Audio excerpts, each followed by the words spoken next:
Well, look, we're here today because we're responding to President Zelensky's call for people across the globe to take to the streets in solidarity, to show our support to Ukraine, to show our support to the people of Ukraine, and to show our support for freedom.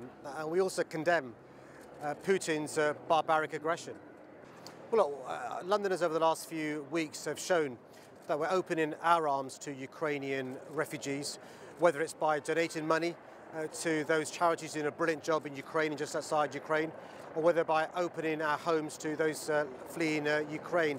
It is important that over the next few days and weeks we make it far, far easier, much more easier for those who are fleeing Ukraine to come here.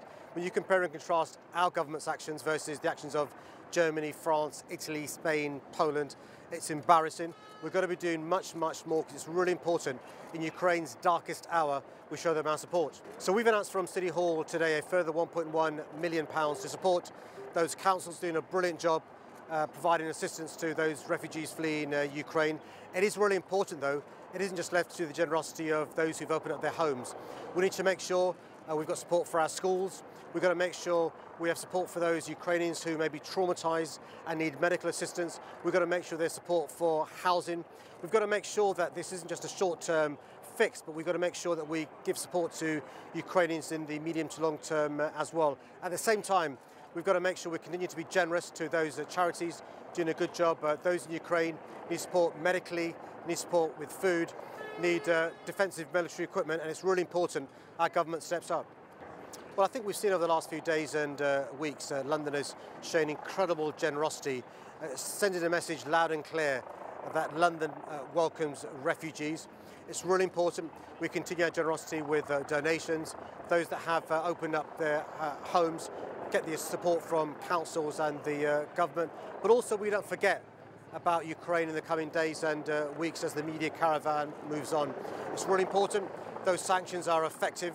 It's really important those oligarchs close to Putin have their assets frozen. It's really important we use those assets to support those fleeing Ukraine. This isn't just a one-day story. This is Londoners over the short, medium and long term showing solidarity to the people of Ukraine. I'm full of admiration for anybody who has the space to provide a room for those who have fled Ukraine. We know more than 3 million Ukrainians have left their country. It's really important, though, that families and Londoners and Brits aren't left to their own devices. It's really important the government does step up to give the assistance these families will need. It's simply going to be impossible for these families by themselves to support these Ukrainians. The government's got to step up and support those Londoners and those Brits who've opened up their homes and been incredibly generous for those Ukrainians who fled Ukraine.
Guys, with the cameras, please go a little further so we can take a picture so we don't stop the kids. It's really hard to be with the kids.